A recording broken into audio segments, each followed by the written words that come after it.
साथियों नमस्कार, मैं के पुनिया आप सभी का अपना स्वागत करता हूं।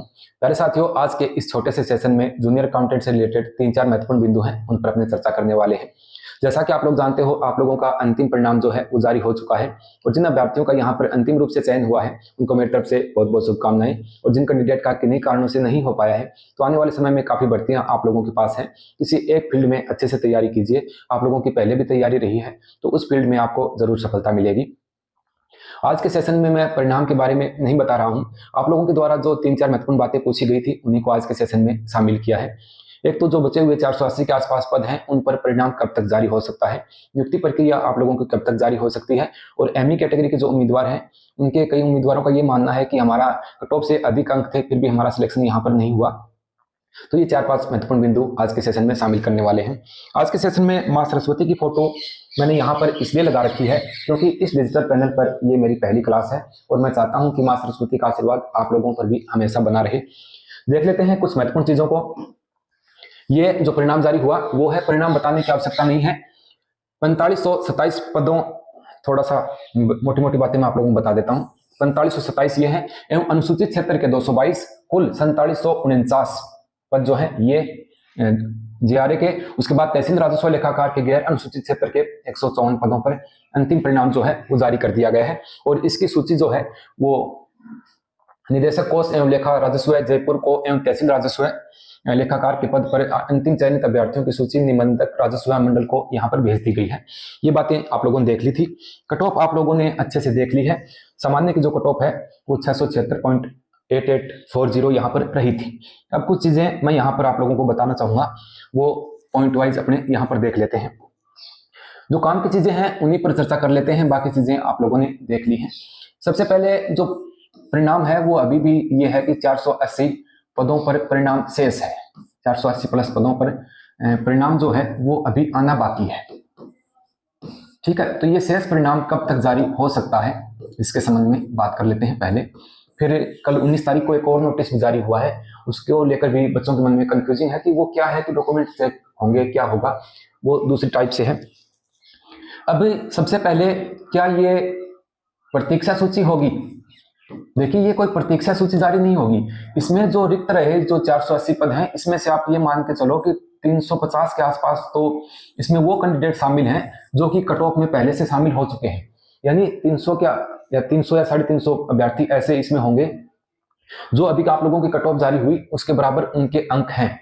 तो आप ये मत सोचो कि इसके बाद कोई अभी परिणाम जारी होगा, पहला परिणाम जो जारी होगा शेष पदों पर उसमें कट ऑफ में कोई विशेष गिरावट आने वाली नहीं है और हो सके तो सेम जो अभी ये कट ऑफ रही है, क्योंकि ये अभ्यर्थी जो बचे हुए हैं ये वो कैंडिडेट हैं जिनके दस्तावेज में प्रॉब्लम है, किसी की डिग्री बाहर की है, कोई RSCIT से रिलेटेड है, किसी की डिग्री आई नहीं थी उस समय, तो इन कैंडिडेट को ये कट ऑफ में तो शामिल वैसे कर रखा है, यानी इनके अंक, लेकिन इनके रोल नंबर जो है वो जारी नहीं किए गए हैं। तो आने वाले समय में इनका जो परिणाम है वो अपने को देखने को मिलेगा। तो इसको अपने प्रतीक्षा सूची अभी नहीं बोल सकते, ये जो मूल पदों में से ही परिणाम आएगा जिनके डॉक्यूमेंट में परेशानी है उनके संबंध में। अब दूसरी बात ये थी कि कुछ अभ्यर्थी पॉइंट 70 से रहे हैं, पॉइंटों में रहे हुए अभ्यर्थी हैं, तो उनके लिए जो प्रतीक्षा सूची वेटिंग लिस्ट आएगी वो बाद में आएगी। वो बाद में कब आएगी सर? अभी जो इनकी नियुक्ति प्रक्रिया होनी है 15 जनवरी के बाद में, जो चयनित अभ्यर्थी हैं, तो ये नियुक्ति प्रक्रिया में कोई नॉन ज्वाइनर्स रहते हैं उन पदों पर, या जो बाहर यहाँ पर होंगे फर्जी दस्तावेज की वजह से या डॉक्यूमेंट में कोई भी कमी है उनकी वजह से बाहर होने वाले जो कैंडिडेट हैं, उनके बाद में जो रिक्त पद रहेंगे उन पर कोई प्रतीक्षा सूची जारी होगी। तब जो नए कैंडिडेट हैं वो वहां पर शामिल होंगे, तब थोड़ी यहाँ पर अपने को कट ऑफ में गिरावट जो है वो देखने को मिलेगी। अभी जो शेष परिणाम जारी होगा इसमें कट ऑफ में गिरावट एक बार नहीं देखने को मिलेगी, क्योंकि ये जो अभ्यर्थी चयनित हो रखे हैं पहले से ही डॉक्यूमेंट की वजह से बाहर हुए हैं, बाकी इनके नंबर जो हैं वो काफी ऊपर है। ठीक है, किन्हीं अन्य कारण से इनको रोक रखा है। तो आप ये मान के चलें कि एक बार जो परिणाम जारी होगा उसमें कट ऑफ में गिरावट कम ही आने वाली है। एक बात हो गई।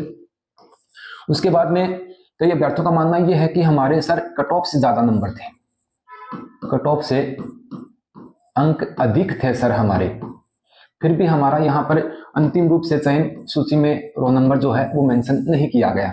तो देखिए, जिन कैंडिडेट के डॉक्यूमेंट में प्रॉब्लम थी, मैंने पहले भी डॉक्यूमेंट के संबंध में कई बार आप लोगों को बताया था कि किसी की जो डिग्री है वो आई नहीं है, या किसी की डिग्री बाद में आई है, विज्ञप्ति के जो रूल्स थे उसके बाद में किसी का दस्तावेज जारी हुआ है, तो उसको बाहर करेंगे।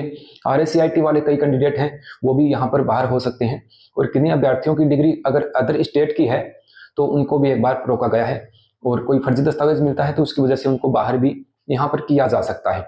ठीक है, तो ये एक कारण हो सकता है कि कट ऑफ से आप लोगों के अंक अधिक थे। अब जरूरी नहीं कि किसी के दस्तावेज में यहाँ पर प्रॉब्लम थी उसी वजह से रोका गया है। ऐसे कैंडिडेट भी हैं जिनके प्रॉपर रूप से डॉक्यूमेंट पूर्णतः सही थे, फिर भी किन्हीं कारण से रोक लिया गया, क्योंकि ऑनलाइन जब अपने डॉक्यूमेंट सबमिट किए थे और ऑफलाइन किए, दोनों में थोड़ी सी भिन्नता हो जाती है।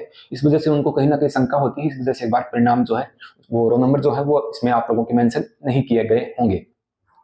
जल्दी जो संशोधित परिणाम जारी होगा उसमें जो डॉक्यूमेंट में छोटी मोटी त्रुटियां हैं, अभी DTA जो है वो सभी बच्चों को इंडिविजुअल कॉल करके जो कमियां हैं उनको बताया जा रहा है कि आप लोगों के डॉक्यूमेंट में ये कमी है, आप सुधार थोड़ा सा कीजिए। तो क्या पता आप यहाँ पर आप लोगों के अंक अच्छे हैं और सिलेक्शन किसी कारण से नहीं हो पाया, आप लोगों के पास कॉल आ जाए और आप डॉक्यूमेंट में सुधार करो, तो निश्चित रूप से आप लोगों का जो अभी संशोधित जो परिणाम जारी होगा उसमें आपके रोल नंबर देखने को मिल जाए।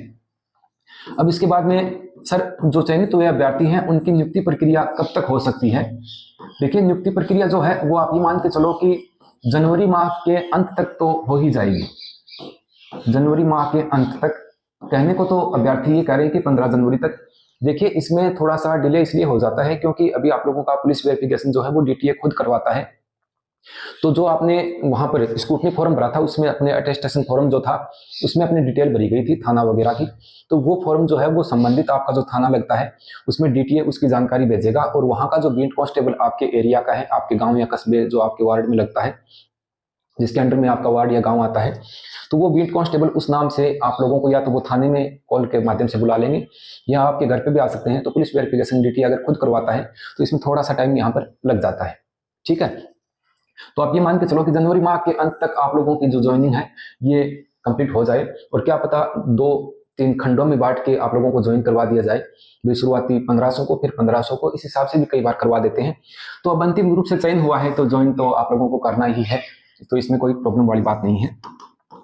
ME के जो कैंडिडेट हैं इनके अब की बार काफी दिक्कत यहाँ पर आई है, तो मैं यहाँ पर बताना चाहूंगा कि ME का जो कोटा है, जब अपने CET का जो ग्रेजुएशन लेवल का एग्जाम हुआ था उसमें अगर किसी ने यहाँ पर फायदा लिया, उस समय जिसने मंत्रालय कर्मचारी थे तो ME कैटेगरी से फॉर्म भर दिया, अब की बार दोबारा उन्होंने ME से भरा, तो ME में अगर उनका नहीं हुआ, जैसे कोई ST का कैंडिडेट है तो ST की कट ऑफ जो है वो ME से कम गई तो उनका सिलेक्शन यहाँ पर हो गया।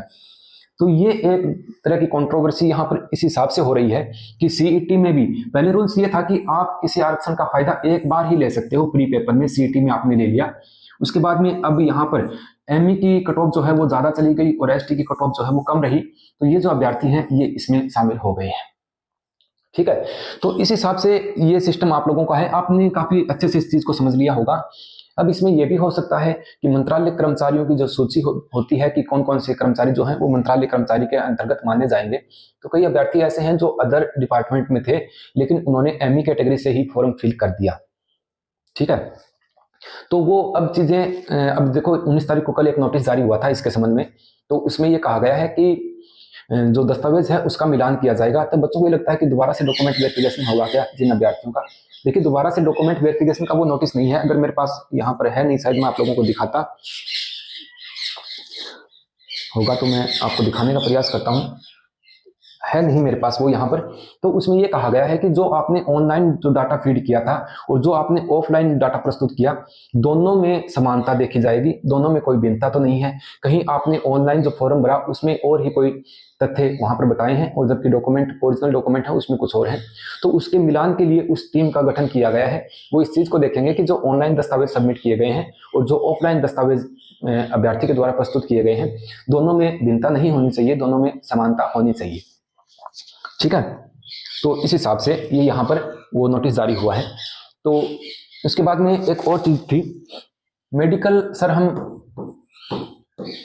पहले करवा लें या ज्वाइनिंग के समय क्या करवाएं। देखिए, मुझे लगता है कि DTA जो है वो मेडिकल किस प्रकार से आप लोगों को करवाना है तो उसके लिए वो अलग से नोटिस जारी करेंगे, क्योंकि कई अभ्यर्थियों को इतना नॉलेज नहीं होता, वो कोई प्राइवेट हॉस्पिटल में जाके करवा लेते हैं।